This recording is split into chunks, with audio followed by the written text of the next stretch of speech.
El día de hoy mi compañera Indira Moreno y mi persona Nicolás Mire les vamos a hablar un poquito acerca del enfoque del paciente con temblor con un casito clínico bastante interesante. Acá un poco de lo que vamos a hablar a continuación y partimos desde el caso clínico.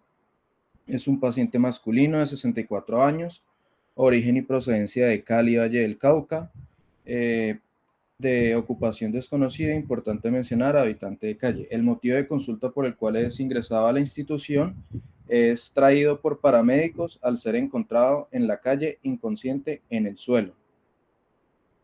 Y como venimos hablando, es un paciente masculino de 64 años, habitante de calle, no colaborador, mal informante, consumidor pesado de alcohol hasta la embriaguez, fumador activo desde los 20 años sin precisar la cantidad, que es ingresado a la institución es ingresado a la institución en horas de la mañana, traído por paramédicos al ser encontrado en la calle inconsciente en el suelo, donde refieren un episodio convulsivo con pérdida del control de esfínteres.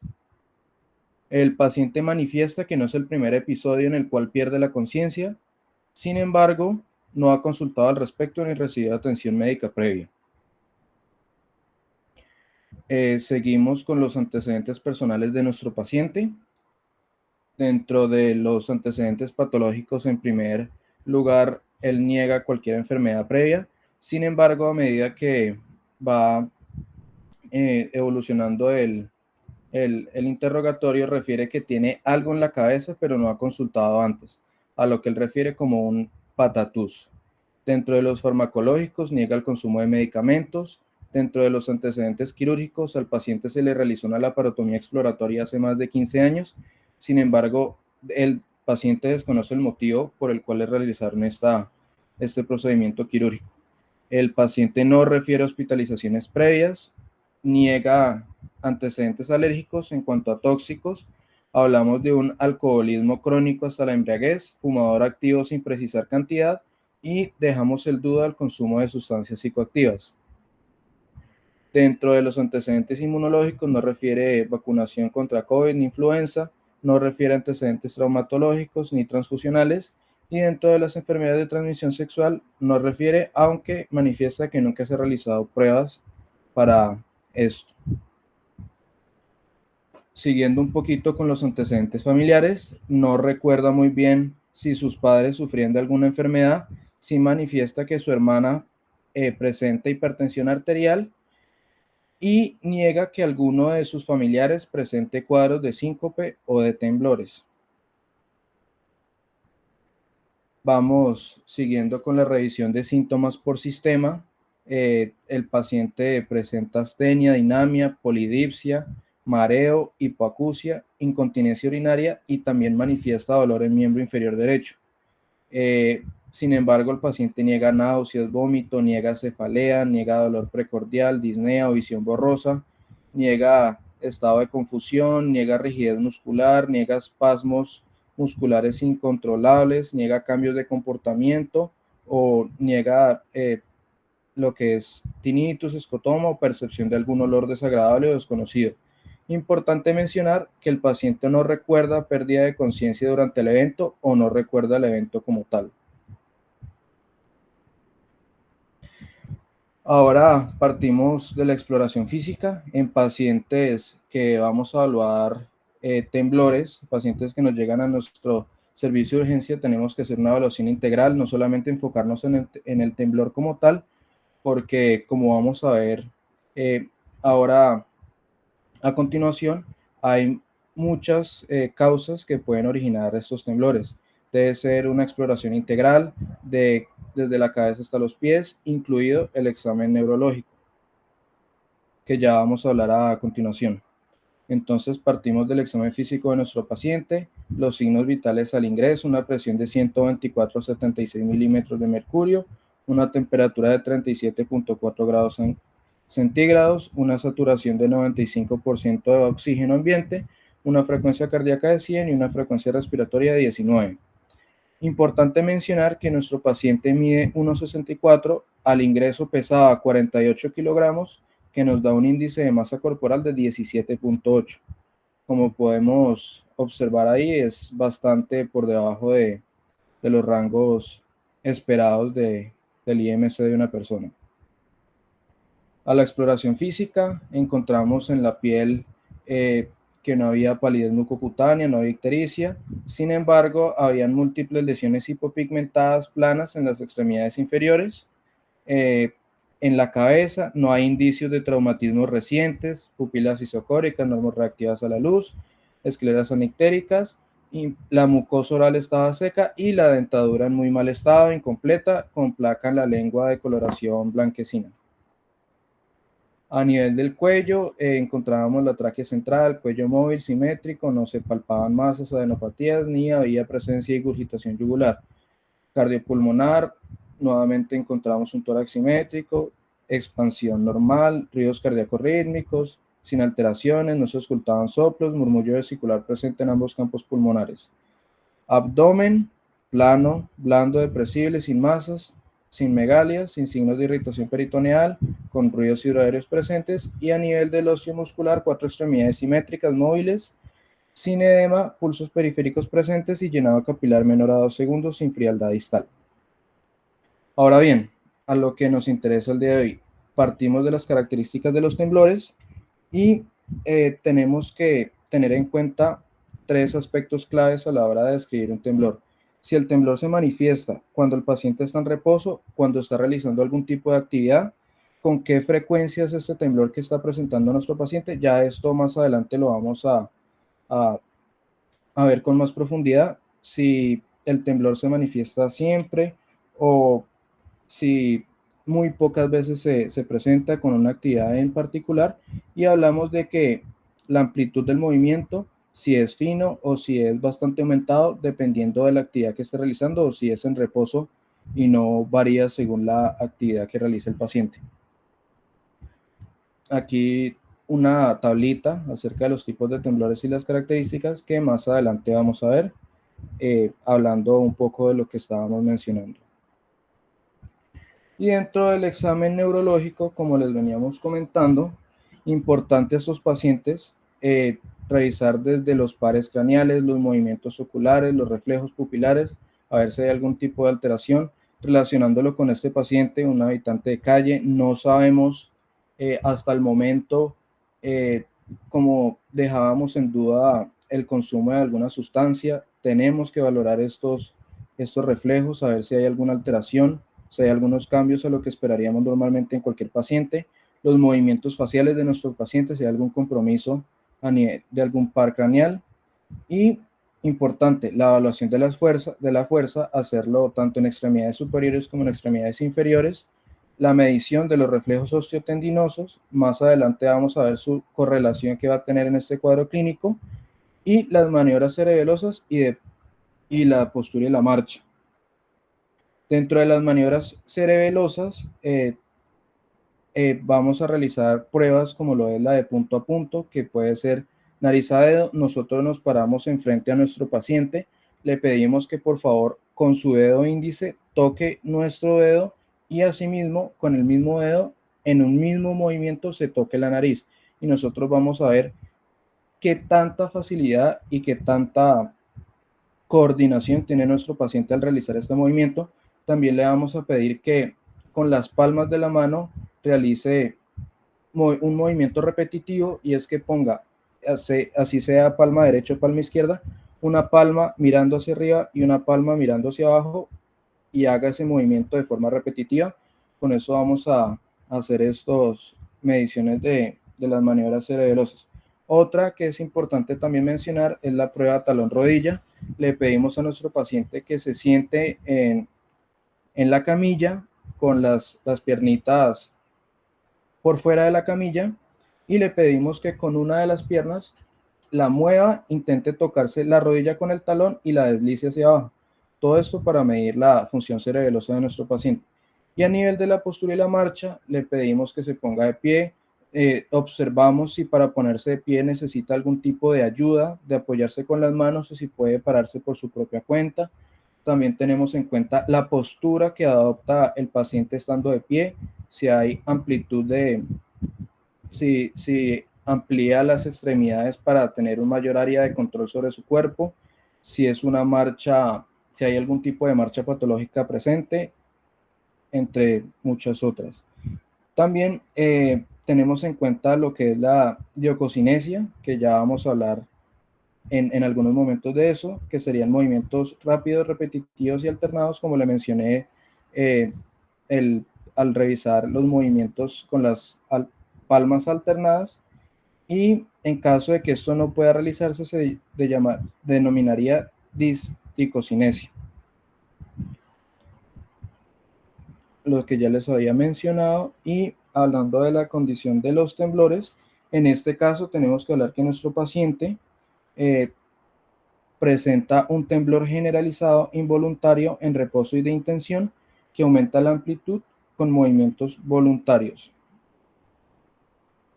Entonces continuamos el examen físico-neurológico de nuestro paciente. En el sistema nervioso central, nuestro paciente estaba consciente, estaba alerta, orientado en tiempo, lugar y persona. Como les veníamos hablando, presentaba un temblor generalizado en reposo y de intención. Ya más adelante vamos a precisar muchos de estos términos. Con alteración en la motricidad fina, con prueba de marcha alterada, con aumento de la base de sustentación, pasos cortos, marcha táxica, dismetría alterada, adiadococinesia. A este paciente se le realizó la prueba punto a punto, dedo-nariz, debilidad generalizada en el hemicuerpo derecho con una fuerza 4/5, el lado izquierdo estaba 5/5, es decir, la fuerza estaba conservada en el lado izquierdo, y había una hiperreflexia patelar del lado derecho. Adicionalmente, el paciente manifestaba vértigo. Dentro de los factores de riesgo que hay que tener en cuenta en un paciente con temblor, hablamos de que podemos encontrar factores de riesgo que son modificables o no modificables. Como todo, dentro de los no modificables encontramos el envejecimiento y factores genéticos que puedan ser heredados por linaje familiar o algunas alteraciones autoinmunes. Y dentro de los factores modificables hablamos del consumo de algunas sustancias, consumo de cafeína, exposición a plaguicidas o diferentes tóxicos. Y importante mencionar acá, nuestro paciente tiene un factor de riesgo bastante importante con el consumo de alcohol y de sustancias psicoactivas, como vamos a ver a continuación. Dentro de los signos de alarma en un paciente con temblor hay que tener en cuenta que si tenemos un paciente menor de 50 años sin antecedentes de temblor benigno previos y empieza a manifestar un temblor que es de inicio brusco, todo eso son factores que nos ayudan a determinar que el pronóstico, en este caso de nuestros pacientes, no sea el más favorable. También si estos temblores están acompañados de otros déficits neurológicos, si nuestro paciente adicional al temblor está presentando taquicardia, agitación, nos puede determinar que hay un compromiso funcional como tal, y si adicional al temblor hay cambios en el estado mental, debilidad o parálisis de algún par craneal, es bastante importante hacer todos los análisis pertinentes y no tomarse a la ligera un pequeño movimiento que pueda estar manifestando nuestro paciente, porque puede haber algo que esté ocasionando este movimiento.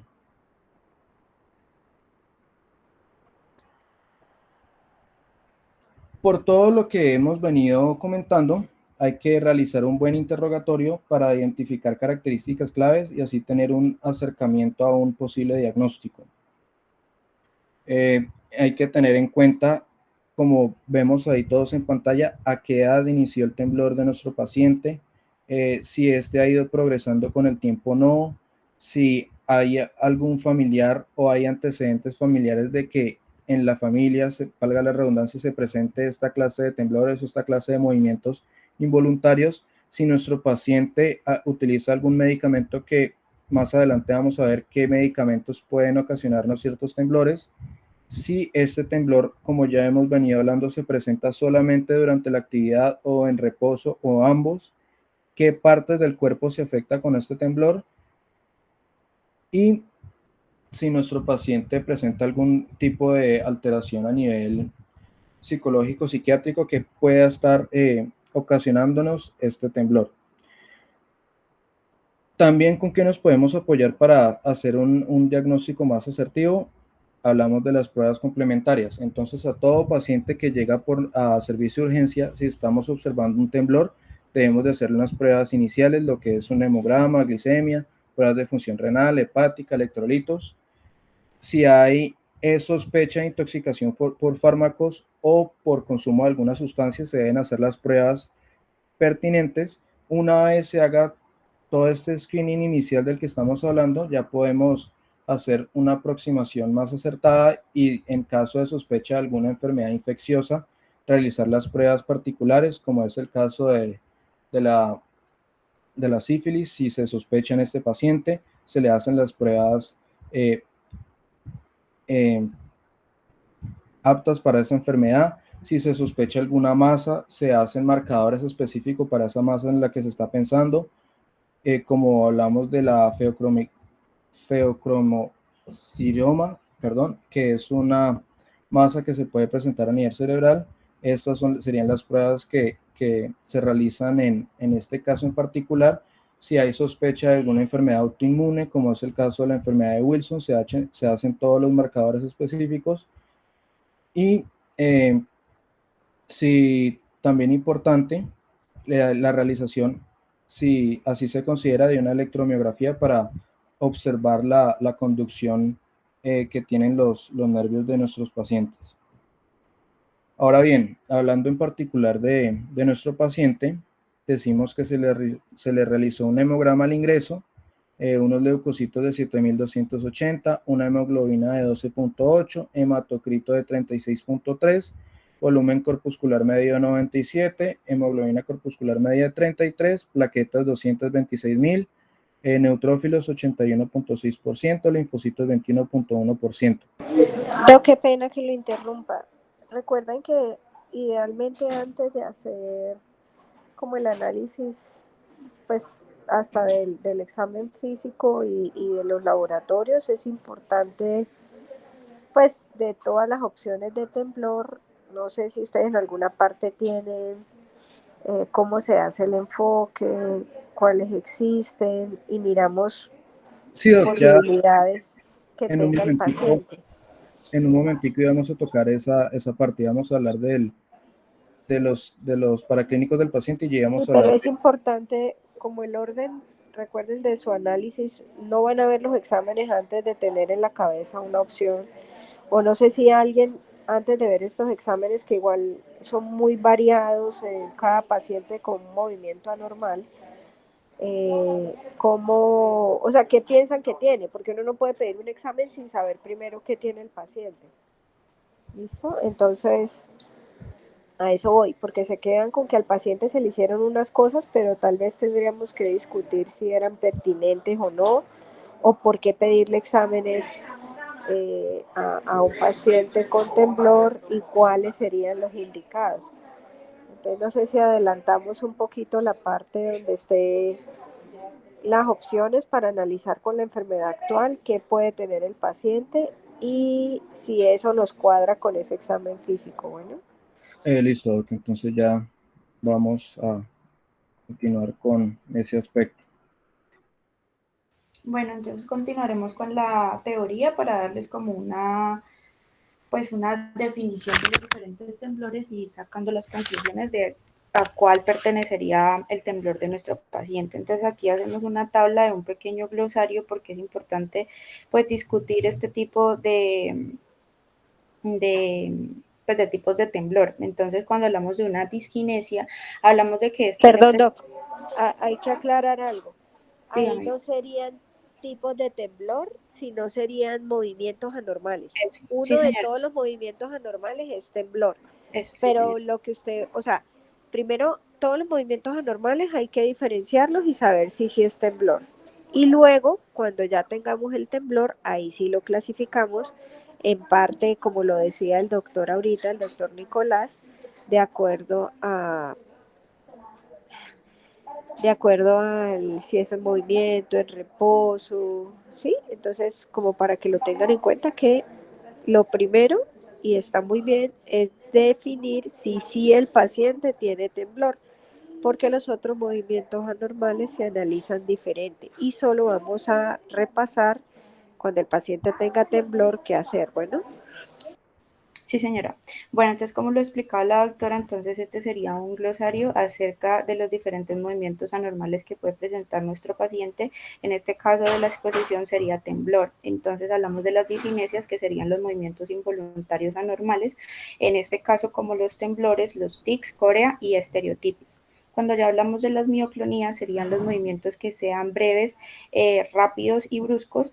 Entonces el paciente los va a referir como una sacudida, la amplitud del movimiento va a ser variable y pues se presenta de acuerdo al área que se encuentra afectada en el área, las regiones cerebrales, podría ser corticales, subcorticales del tronco espinal o también que se presente en nervios periféricos.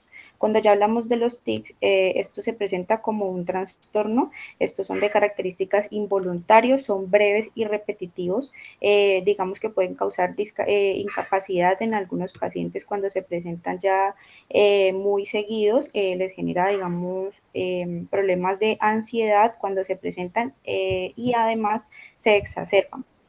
Pueden suprimirse por periodos de tiempo y pues también los pacientes refieren que sienten cuándo va a comenzar el tic, es decir, que tengan síntomas premonitorios. El corea es un movimiento que es hiperkinético involuntario, que es brusco, breve y variable y puede ir, o sea, en el cuerpo puede pasar de un lugar a otro, puede ser aleatorio y puede ser adquirido por uso de fármacos o que el paciente tenga un antecedente de ictus. Cuando hablamos de las estereotipias, hablamos de que son contracciones repetitivas, que estas sean de características coordinadas y rítmicas, y pues que estos movimientos van a suprimirse cuando se realiza una actividad motora voluntaria y puede pues interferir en las actividades diarias del paciente. Y las distonías son contracciones musculares involuntarias, resultan cuando hay movimientos de torsión, estos son repetitivos y en las posturas normales. Siguiente, por favor. Bueno, entonces aquí ya hablamos de la definición de temblor como tal, que este se define como un movimiento que es rítmico, involuntario y oscilatorio y que puede afectar una o varias partes del cuerpo y se produce cuando hay una contracción que es alternante entre los músculos que son agonistas y antagonistas. Una cosa, Doc, es Señora. importante para que ustedes, si no han visto estos movimientos anormales, puedan verlos como en un video o algo en YouTube, búsquenlo, para que sepan cuando el paciente los presente, qué es, ¿ya? Porque es una consulta frecuente que el paciente tenga movimientos anormales o durante la consulta o que vaya por eso. Y por eso la importancia de repasar un poquito este tema, porque uno como médico general, como que ninguna especialidad de manera específica le ayudan a saber qué hacer. Entonces la idea es que hoy podamos como de manera general saber si el paciente, por ejemplo, tiene una corea, qué hacer con él, si lo tengo que remitir a quién se lo mando, al neurocirujano, al neurólogo, si tiene un temblor, cómo puedo yo arrancar un manejo sintomático, como hemos aprendido en las otras patologías, mientras defino si tiene que tener algún estudio. Entonces, esa es como la importancia de este tema. Bueno, que si no lo repasaron, en algún momentico lo miren, que es un TIC, porque es que en urgencias se consulta frecuentemente por efectos adversos de medicamentos, por ejemplo, por distonías. No sé si las han visto y qué medicamento de uso común podría dar una distonía que llegue el paciente a urgencias por eso. ¿Alguna vez cuando han estado ahí en urgencias, en alguna rotación lo han visto? ¿O leyeron algún medicamento de uso frecuente que pueda dar una distonía? ¿O saben qué es una distonía? Porque a veces cuando uno lo busca aparece una persona pues casi que como en esas películas de exorcismo que voltean la cabeza y no siempre es una cosa tan severa, ¿verdad? Sí, sabe, porque eso es algo muy frecuente que los pacientes consulten por esas distonías.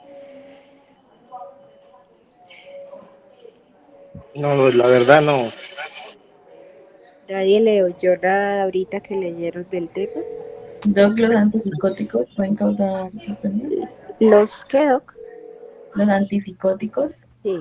Y los Por antagonistas de ejemplo, la los dopamina, ¿no? antipsicóticos, eso significa que si un paciente psiquiátrico o que le arrancaron aloperidol o alguna antipsicótico, alguna distonía, y por eso siempre para evitar el efecto extrapiramidal damos qué medicamento. O sea, ¿ya pasaron por psiquiatría? No, no, la rotación No, que pues, sigue. hermana, apenas lo Ya, empezamos el lunes siguiente. ya, pero entonces, no sé si previamente, cuando uno ve qué es lo que es, hay algo que ustedes ven antes de psiquiatría.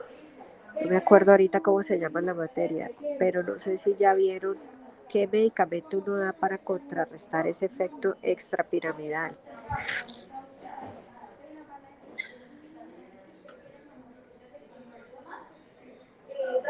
Bueno, vayan dejando allí como esas inquietudes para que los resolvamos a lo largo de la presentación. ¿Qué medicamento se debe dar en conjunto con esos antipsicóticos para evitar los efectos extrapiramidales y qué medicamento de uso frecuente puede dar distonías que me consulte el paciente a urgencias? ¿Listo?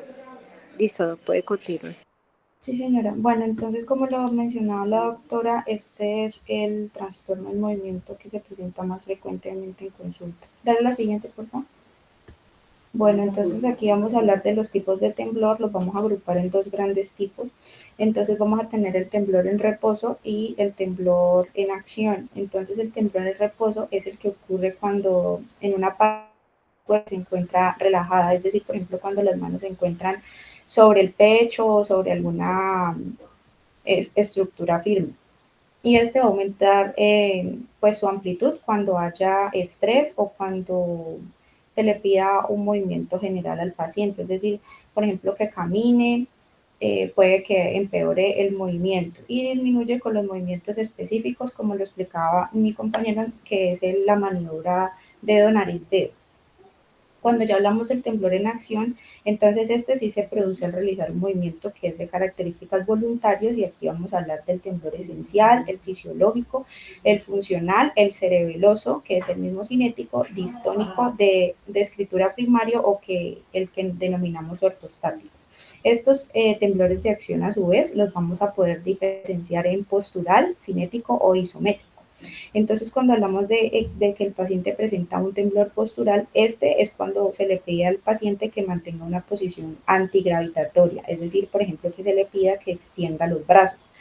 Un temblor de intención o cinético es el que se da cuando se realizan movimientos en las extremidades, como por ejemplo que haga pronación o supinación del antebrazo, o movimientos específicos como en el ejemplo otra vez de la maniobra dedo, nariz, dedo o coger un bolígrafo, y aumenta cuando se va acercando el objeto deseado, es decir, el dedo hacia la nariz, por ejemplo. Y el isométrico es cuando es cuando se presenta en la contracción muscular en contra de un objeto que esté estacionario. Entonces, cuando hablamos del cinético, este es de características voluntario y se va a evaluar con la prueba dedo, nariz, dedo. Y de intención, este es cuando su amplitud aumenta a medida que se acerca la intensidad de la trayectoria del objeto y se evalúa también con esta misma prueba o con talón, rodilla, talón. Dale a la siguiente.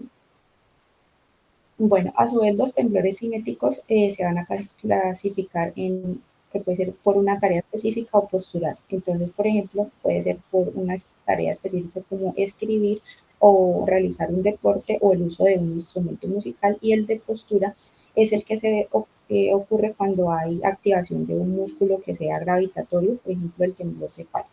Dale a la siguiente. Bueno, aquí vamos a tener una tablita que es como una tabla resumen de algunos tipos de temblores que vamos a manejar el día de hoy. Entonces aquí los vamos a clasificar de acuerdo al nombre o al tipo de temblor, la frecuencia y la amplitud, y pues al final los ejemplos de en donde los podemos encontrar. Entonces, cuando un paciente presenta temblor en reposo, la frecuencia generalmente es baja y los músculos van a estar relajados. Los encontramos, por ejemplo, en la enfermedad de Parkinson. Los temblores de acción se presentan en cualquier movimiento, la frecuencia puede ser variable, y cuando hablamos del temblor postural, estos son de frecuencia alta, de la amplitud que puede ser fina o gruesa, los músculos generalmente se encuentran en contracción como el temblor esencial. Y el temblor de tensión, la frecuencia generalmente va a ser baja, aumenta con los movimientos que son dirigidos, por ejemplo, la maniobra dedo-nariz-dedo, y esto se presenta cuando hay una lesión cerebral, traumatismo o que haya, digamos, alteraciones posteriores a una infección cerebral, que lo vamos a ver más adelante. Dale a la siguiente pregunta. Bueno, entonces, de acuerdo a la teología de los temblores, entonces, el temblor, perdón.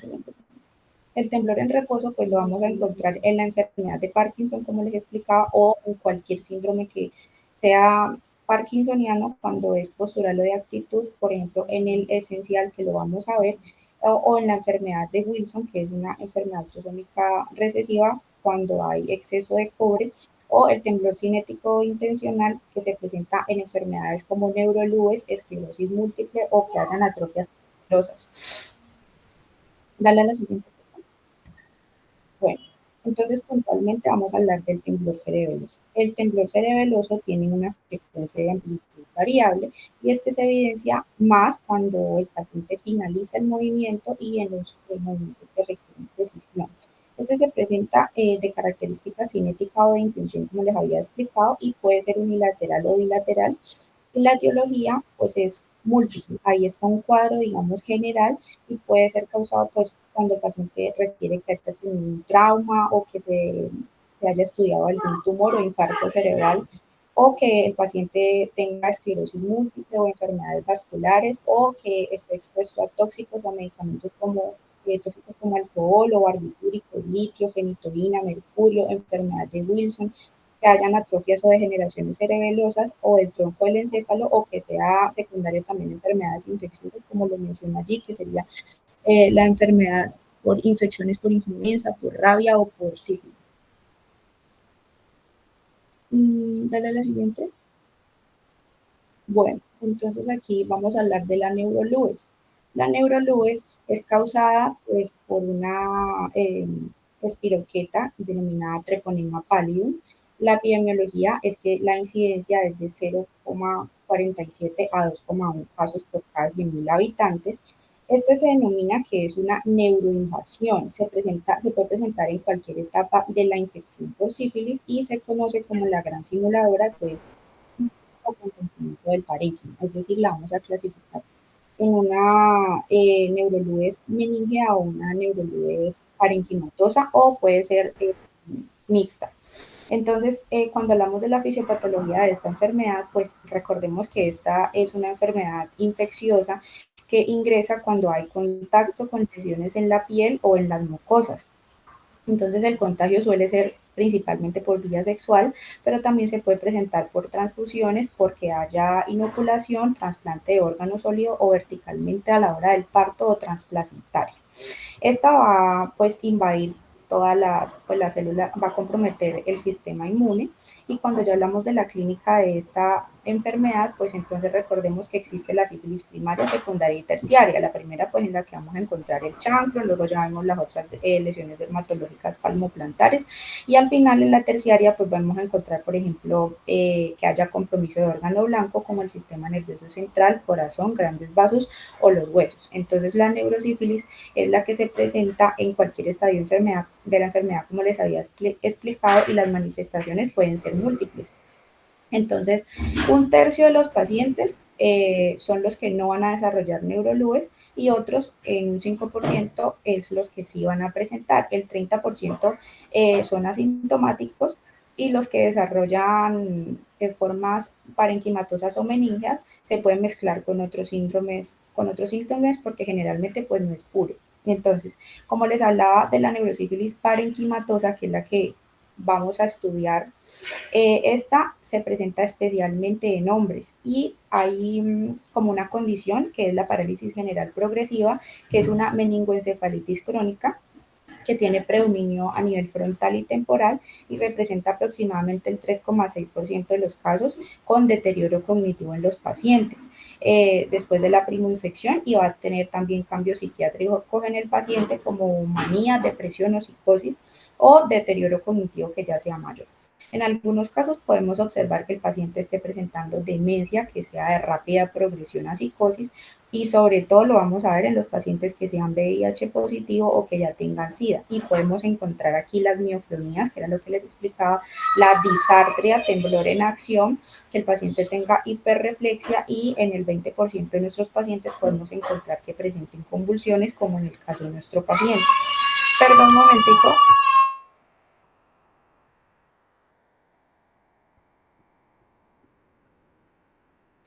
Perdón. Entonces, aquí pues vamos a encontrar que las alteraciones en nuestro paciente pues van a ser en la personalidad, como que el paciente presente paranoia o la habilidad emocional o ideas megalomaníacas, en el afecto como que haya planeamiento afectivo o apatía, que tenga hiperreflexia simétrica o asimétrica, que tenga una pupila de Argyll-Robertson, que es cuando el paciente no tiene reflejo de la luz, o que tenga alteraciones sensoriales como alucinaciones e ilusiones, perdón, y alteraciones en la memoria o introspección del juicio y disartria.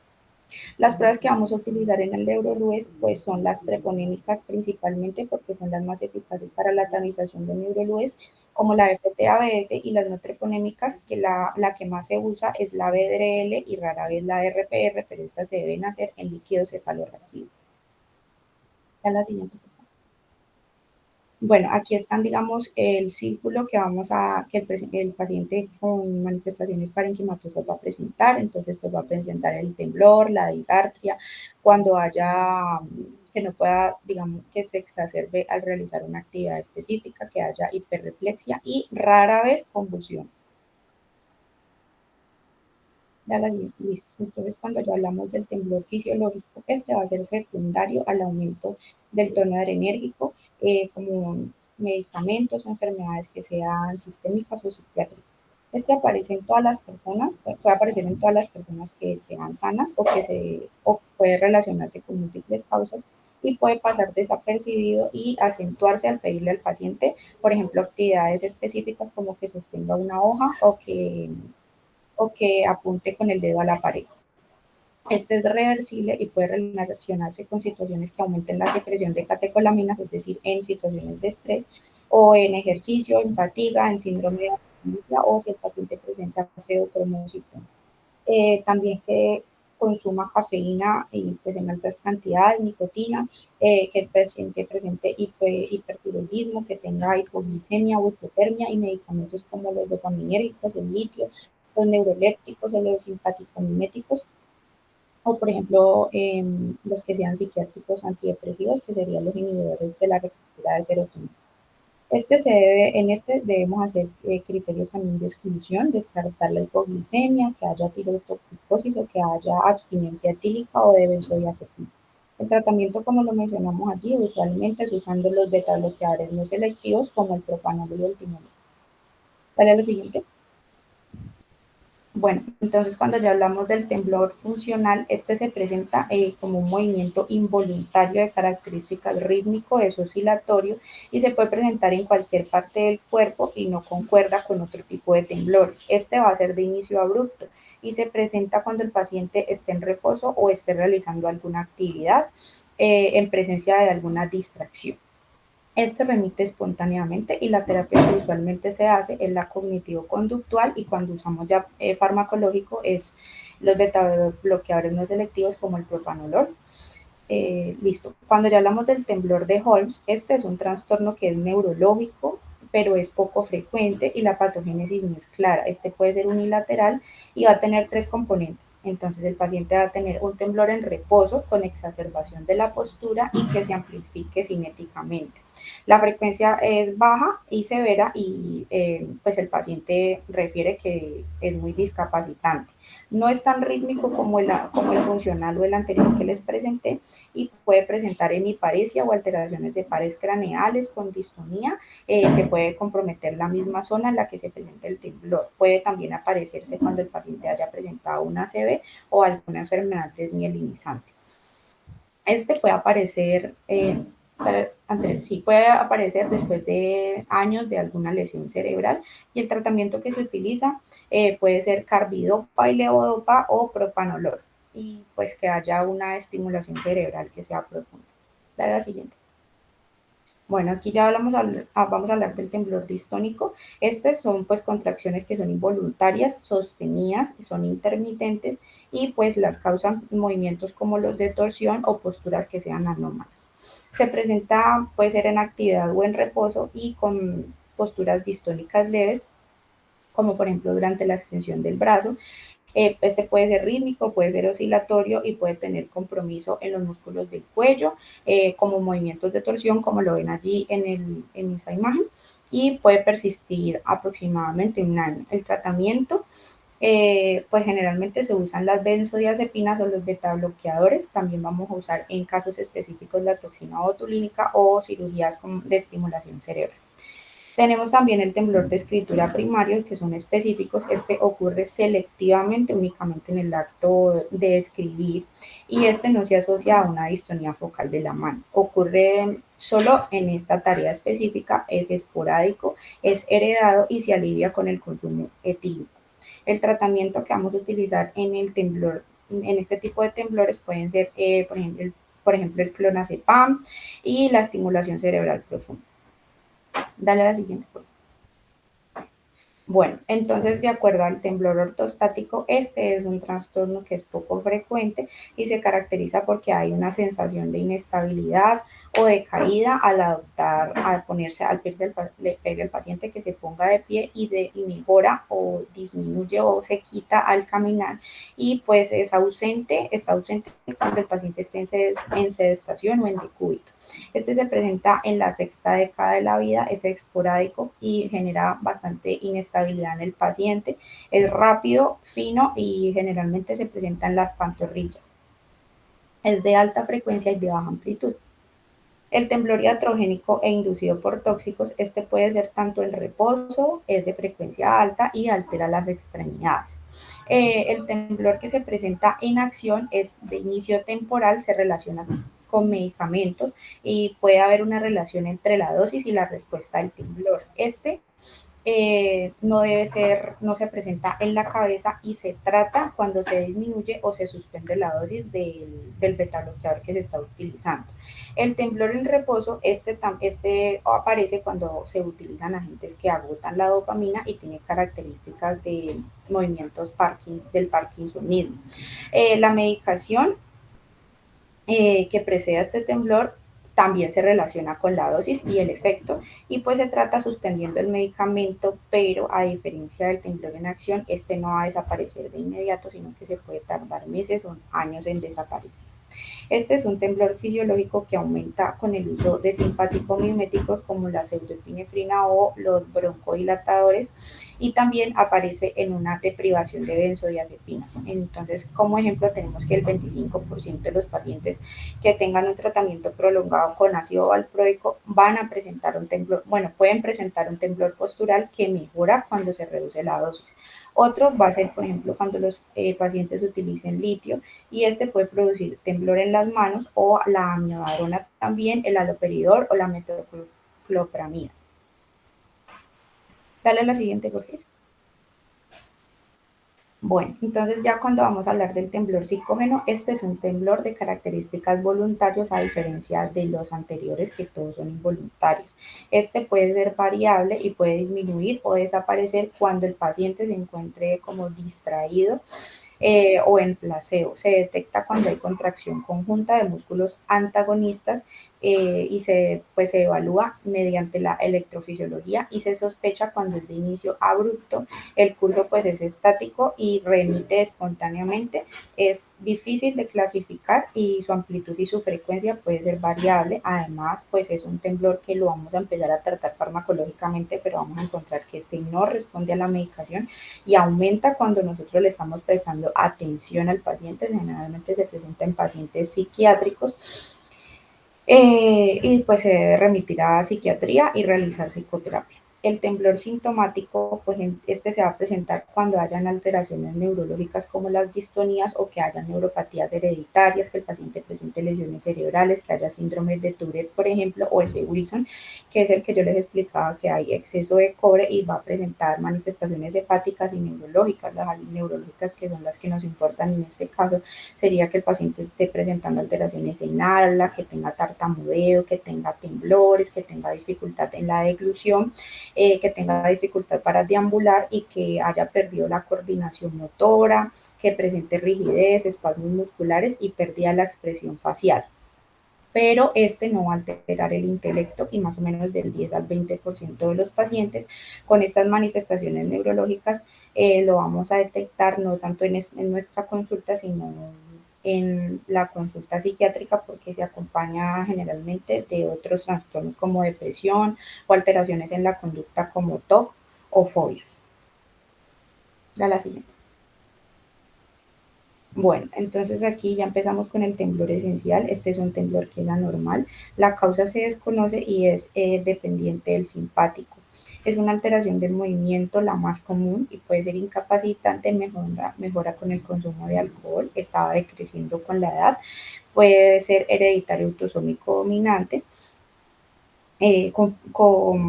pues con descendientes del mismo sexo. La edad de inicio pues puede ser bimodal, pero generalmente la aparición es a los 15 años.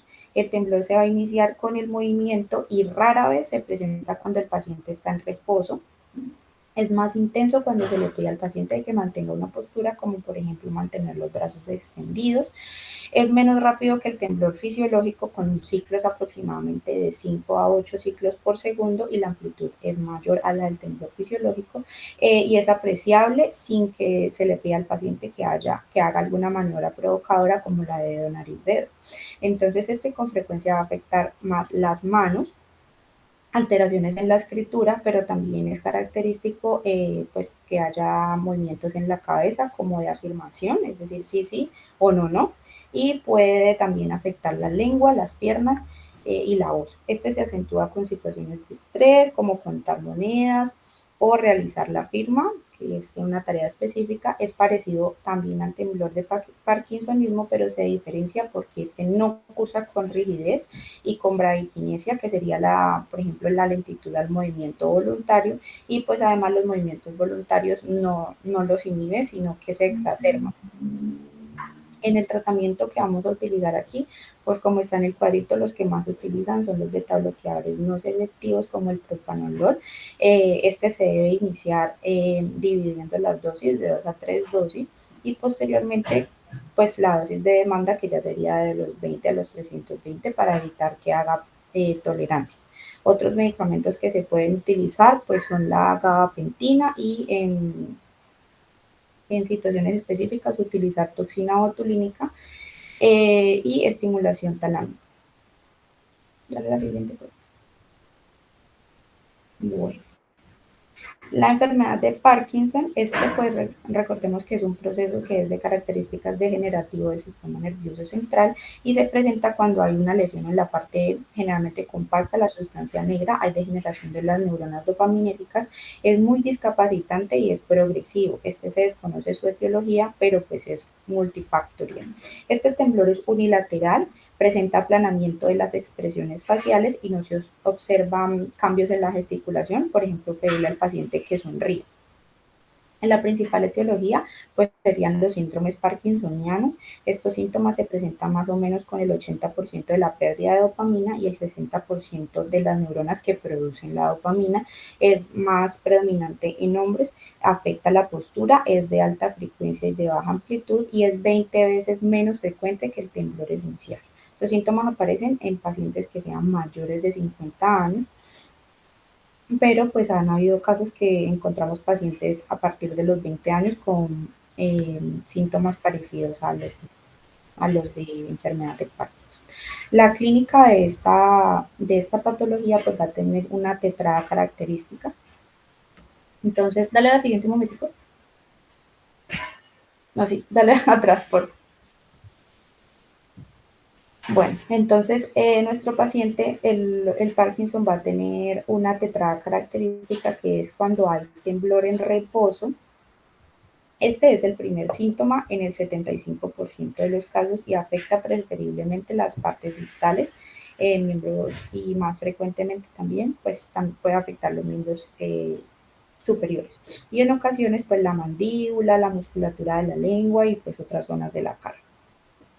Va disminuyendo con los movimientos voluntarios, este es asimétrico y empeora con los estados de ansiedad, desaparece durante el sueño y es más común que se asocie con temblor postural, que es el temblor de reposo aislado. La braquikinesia, que es el segundo que va a presentar nuestro paciente, entonces aquí vamos a observar que el paciente arrastra los pies, que hace balanceo al andar, que tiene dificultad para levantarse de una silla, que haya reducción de la expresión facial, también va a afectar principalmente la cara y la musculatura axial. Este es pues, responsable de todos los fallos de cognición y bloqueo de los movimientos de nuestro paciente y pues es muy incapacitante.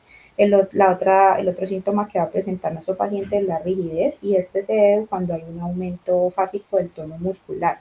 Entonces este se presenta cuando provoca resistencia a los movimientos pasivos como el signo de rueda dentada. El signo de rueda dentada es cuando el paciente la manito que se trata como de estirar. Entonces, esto lo que hace es que haya una resistencia a ese estiramiento que hace que haya una hipertonía que pueda ser vencida, o sea, no se puede vencer y cuando ya lo empezamos a hacer es intermitente como si subiéramos escalones o como las características de una rueda dentada y pues al soltar la extremidad cuando ya queda estirada queda en la posición en la que nosotros la dejamos. También pues el paciente va a presentar rigidez espástica y pues este aumenta con los movimientos en la extremidad contralateral. Otro que vamos a presentar en nuestro paciente por último sería la alteración de los reflejos posturales. Entonces este paciente presenta alteración en el equilibrio, la marcha fascinante, que es el paciente que ves en la mitad, va a presentar dificultad para realizar giros y caídas habituales para el paciente. También puede tener otros síntomas que estos ya no son motores, como por ejemplo que el paciente refiere estreñimiento o trastornos del sueño y también otras manifestaciones que nos hagan sospechar del diagnóstico es que vaya teniendo trastornos cognitivos, neuropsiquiátricos, que presente depresión, que haya alteración en el ciclo sueño-vigilia, que haya trastornos del habla, de la deglución y pues otros. La siguiente. Bueno, entonces aquí vamos a hablar de los signos de alarma de esta enfermedad.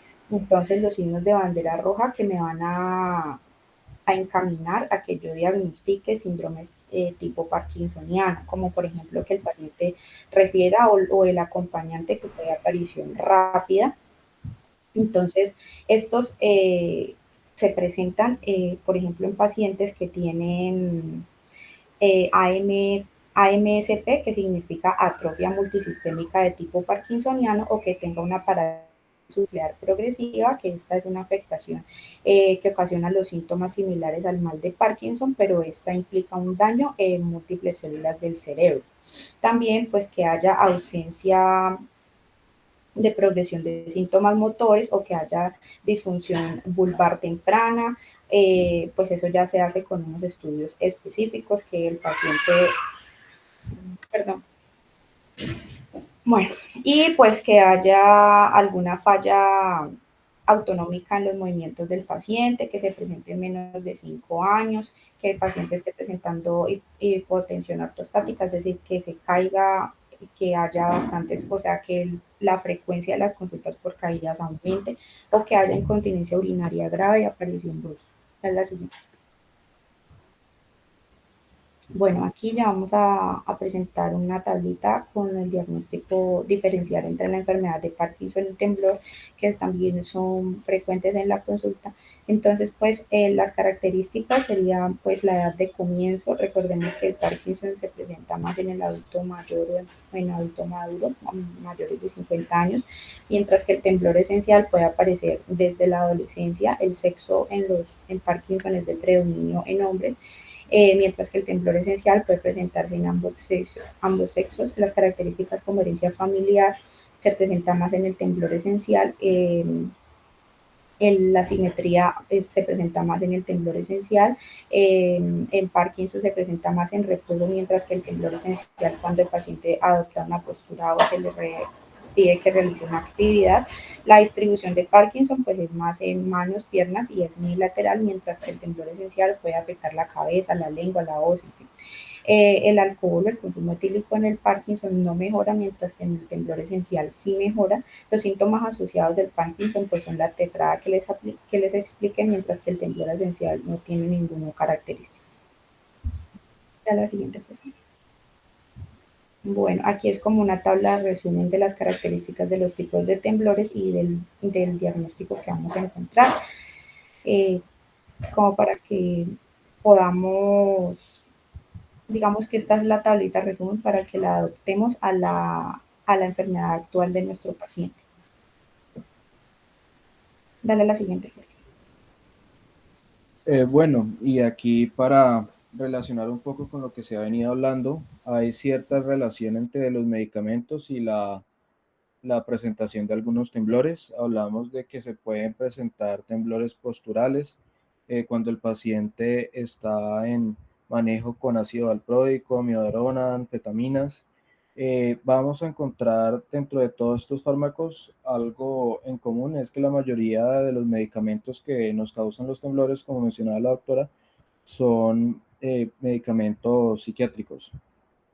Y en muchos casos, perdón, para contrarrestar el efecto extrapiramidales, como primera línea se utilizan los medicamentos anticolinérgicos.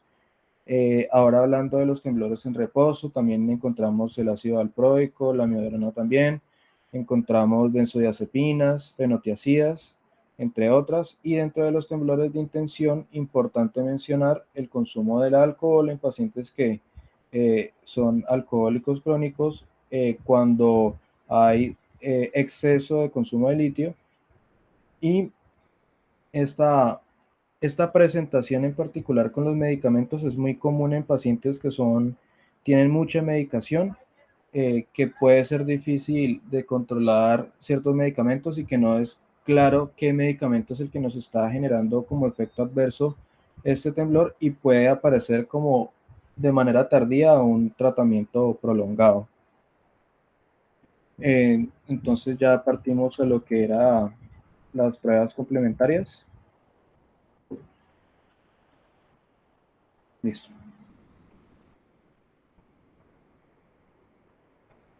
Entonces, como veníamos hablando anteriormente, a nuestros pacientes, independiente que si sea por una consulta de urgencias o una consulta externa con un paciente que nos presente un temblor, hay que hacerle unas pruebas iniciales y según la enfermedad actual y al examen físico, los hallazgos que encontremos, vamos a hacer un enfoque ya más particular hacia lo que podría ser patologías que puedan estar ocasionándonos estos temblores. En este caso, nuestro paciente, cuando ingresó a urgencias, se le pidieron unas pruebas iniciales, un hemograma, que ya lo leí previamente, donde se observa una anemia. No, perdón, devolvámonos un momentico a la enfermedad actual, Listo. por favor.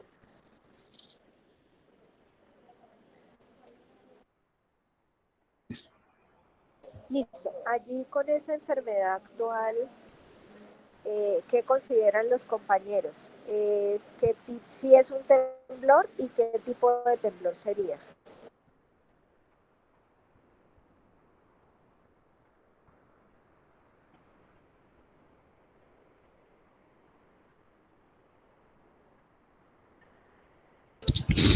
Acá Uno de esa tipo enfermedad actual cerebeloso. no habla de temblor, ¿verdad? No, pues solamente es una alteración del estado de conciencia. Entonces, eso era como lo primero que quería hacer énfasis, que en Correcto. este caso el paciente simplemente tiene un síncope, en teoría, y al ingreso, o sea, hasta allí pues no teníamos nada relacionado con temblor. Ya a partir del examen físico, bueno, igual ahí hay unos antecedentes relevantes,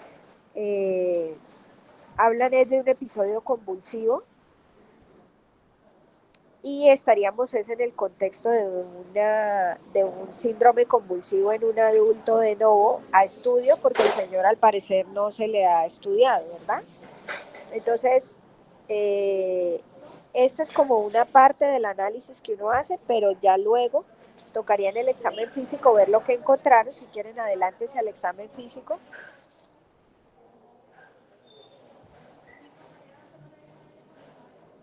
Ajá, allí, donde ya encuentran posterior al evento convulsivo que tiene un temblor generalizado en reposo y de intención, que es algo mixto con otras alteraciones, pues, también de la parte neurológica. Entonces, hasta allí, ¿qué creen? Que de todas las opciones que vieron, ¿qué podría tener el paciente? Y pues por el alto consumo de alcohol que estaba nombrando previamente, que es hasta la embriaguez y que no tiene control, algo que fuera de origen cerebeloso. Bueno, hay un compromiso cerebeloso, sí, pero la pregunta sería, ¿qué alteración cerebelosa? Porque el examen físico de cerebelo está alterado, las pruebas cerebelosas, podría dar temblor y convulsión. Eso es lo que uno tendría que buscar, ¿verdad? ¿Qué podría ser que tenga ambos compromisos?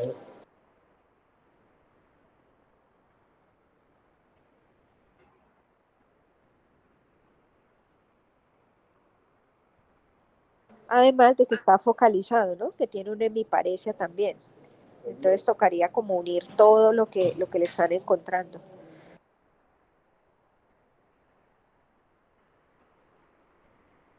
Yo tengo una pregunta. Se salió. Esperemos. Pregunta, aprovechando que se salió. ¿Esa prueba de treponémica de sífilis a 4 DILs es porque le está empezando o es una cicatriz? Es incierto por lo que, y pues ahorita les iba a contar digamos, lo llamativo del caso, y es que el paciente no nos informa mucho acerca de todos sus antecedentes y toda su historia médica como tal. Entonces es muy difícil determinar si es una cicatriz o si es una Porque infección. también podría ser un inicio de una neurosífilis con compromiso cerebeloso. Correcto. Pero échele la bendición. Sí, por eso. Hola, ¿Aló? ya llegó la... ¿Ya? Sí, entonces por eso quería la pregunta. Don, ¿me escucha? Esperemos un momentico.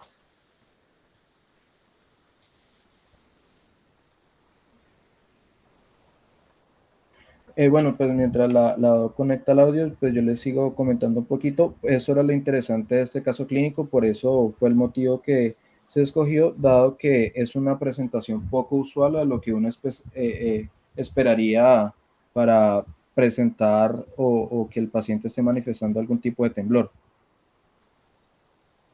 Epa, No es lo habitual, pero en nuestra realidad se puede presentar. pues lo estamos viendo.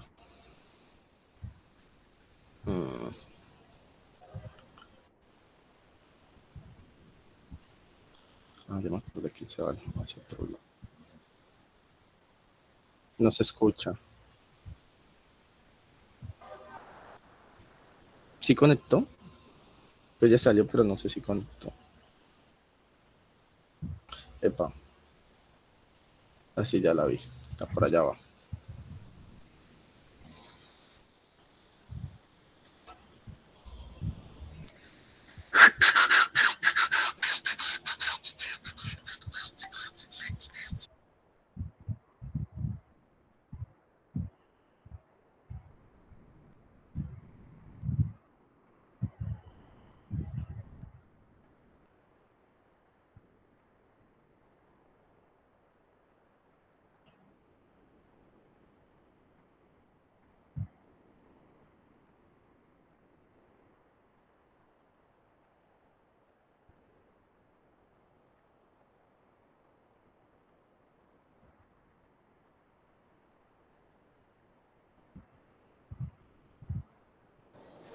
Muchachos, ¿sí me escuchan? Hola, ahora sí. Ah, bueno, no, es que les decía que me movieron y me quedé sin señal. Pero entonces les preguntaba si ustedes, o sea, ¿qué podría, primero queda convulsión en un adulto generalmente? Doc, usted escuchó lo que yo estaba diciendo anteriormente, No, Doc, ¿cierto? Antes de no que lo alcancé a preguntara. escuchar. Estábamos diciendo con Nicolás que como él tiene una prueba treponémica a 2 DILs de sífilis, que Sí, pero podría ser... ahorita sin ver exámenes, sin ver los exámenes. Ah, ok. Doc, un tumor, o sea, en el adulto mayor pensar más en algo así más crónico.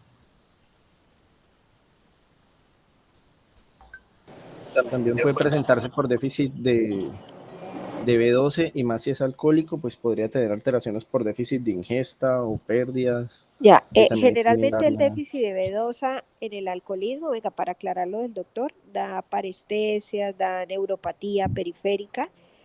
Sin embargo, el paciente está en biparético, no es solo una monoparesia, por ejemplo, o no es una paraparesia o algo así. Segundo, en convulsión, ustedes deben de tener claro que un paciente adulto que convulsiona, inicialmente tenemos que descartarle qué cosas.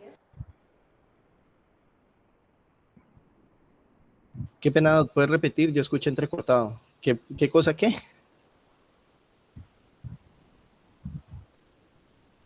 Si quiere, continúen, porque yo sí los oigo, pero ustedes no me están escuchando bien.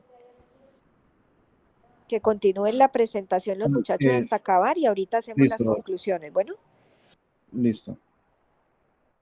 Del comentario que se ha dado que es pertinente en caso de una convulsión de nodo, sospechar tanto como sea una masa, como pueda ser una neoplasia tanto primaria como una secundaria que se esté presentando a nivel cerebral y nos esté generando estas complicaciones. Como les venía hablando del cuadro hemático de ingreso, para no leérselos otra vez, observábamos una anemia normocítica normocrómica. Eso lo podemos relacionar a que nuestro paciente es habitante de calle, no tiene una alimentación adecuada, puede ser por desnutrición y también puede ser por el consumo exacerbado de alcohol. Tenemos una glicemia de 77, ALT, AST de 17 y 27 cada uno, y dentro de los electrolitos, cloro de 99, potasio de 3.7 y sodio de 141. muchachos, tengo un problema. Ya me van a hacer un estudio y me toca, pues me lo adelantaron un poquito. Yo pensé que era más tarde, entonces me toca parar porque no puedo tener el celular encendido. Bueno, entonces, si quieren, ¿qué hacemos? La idea sería como completar allí ustedes, o sea, que los muchachos les acaben de mostrar todo el caso Listo. y yo ahorita le puedo hacer como o sea, nos volvemos a conectar en un momento para yo darles algunas conclusiones en un rato, bueno, antes del turno del mediodía, porque yo sé que ustedes van a turno ahorita más tarde, bueno. Listo, muchas gracias. Bueno, gracias, muchachos. Bueno, chao. Conclusión que tenía para que avance. Entonces les cuento así rapidito. El paciente pues no era muy honesto con su respuesta, se le hizo un panel de drogas, salió positivo para cocaína, por eso les hacía tanto énfasis en sustancias psicoactivas. Dentro de los otros exámenes no había alteraciones así llamativas, creatinina y buna alterados, pero lo podemos relacionar a que el paciente está desnutrido, ha perdido masa muscular. Igual en los signos vitales vimos que el índice de masa corporal estaba bastante bajito. Y como ya Jonathan estaba comentando, tiene una prueba no treponémica reactiva en 4 diluciones, lo que nos podía hacer sospechar, aunque no sería la ideal en este caso para dar una respuesta más acertada, si nos hace sospechar que puede haber algo por ahí que, que nos esté generando esos temblores, ¿no? Como un motivo como una infección. Le hicieron un TAC de cráneo, ese es el reporte, estaba normalito. No, encontraban eran cambios relacionados a la edad del paciente, pues 64 años de esperarse, nada fuera de lo normal. Le hicieron otro cuadro hemático, eh, continuaba bajando la hemoglobina, seguía siendo normocítica, normocrómica, la glicemia se mantiene, estaba en 77, ahora en 78, una PCR alterada, y el examen acá que nos determina el diagnóstico es una muestra de líquido cefalorraquídeo. Qué importante mencionar, la glucosa estaba normal, consistente con el cuadro clínico que esperábamos, había hipoproteinemia y efectivamente salió reactiva para VRDL, es decir, que encontramos treponema pallidum en líquido cefalorraquídeo. Marica, ¿qué nivel? Venga. Antes de todo, vea. Yo les expuse de primeros el cerebeloso y la neurolúes porque ahí está la respuesta. Entonces, si ella pregunta que qué tipo de temblor es cerebeloso. ¿Por qué razón? Porque una de las causas del temblor cerebeloso es que haya, digamos, consecuencias postinfecciosas. En el cuadrito no está, pero por eso les puse la sífilis. Entonces, si ella llega a preguntarnos algo de la neurolúes, entonces el tamizaje no se hace con no treponémica, sino primero que se debe hacer con la FT-ABS. Cuando nosotros salga positiva, entonces ya hacemos estudio de líquido cefalorraquídeo con BDRL, no con RPR, con BDRL, y ahí es cuando nos vamos a dar cuenta si nuestro paciente presenta la neurolúes. Dale allí en neurolúes un momentico, abajo. Aquí este cuadro donde dice el tipo de neurolúes, hay dos tipos de neurolúes, la meningea y la parenquimatosa. Aquí les puse solo la parenquimatosa porque él solo tiene la parenquimatosa, entonces él presenta los temblores, presenta la hiperreflexia y la convulsión. Entonces, si la doctora nos llega a preguntar que una causa de convulsión también en el adulto no solo son las masas, sino que el paciente tenga alguna consecuencia posinfecciosa, como en este caso la neurolúes, que mire, el 20% puede presentar una infección.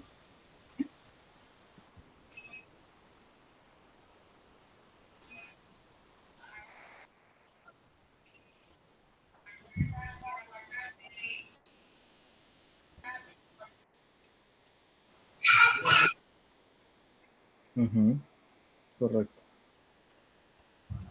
Sí, pues digamos como para darles un poquito de la información completa, así a grandes rasgos, para que no nos extendamos tanto. Había un algoritmo para uno hacer el diagnóstico apropiado, súper facilito de seguir, según el tipo de temblor que tenga, si es en reposo, si es en postura o si es cuando es de intención, es decir, cuando ya está realizando una acción, si se relaciona a algún medicamento o no.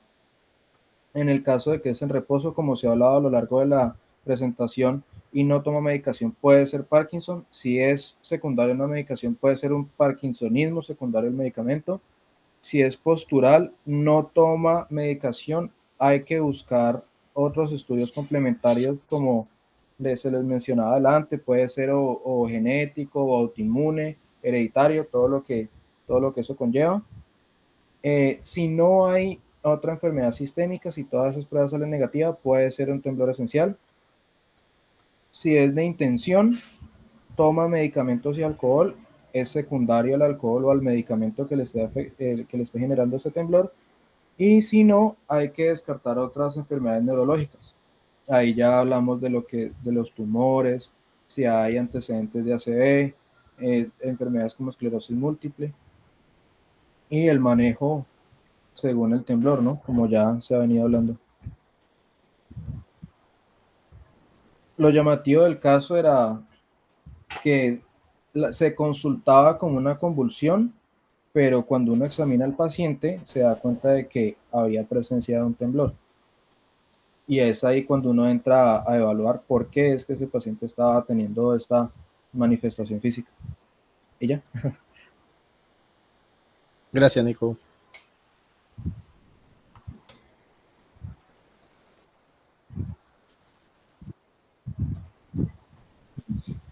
Adiós.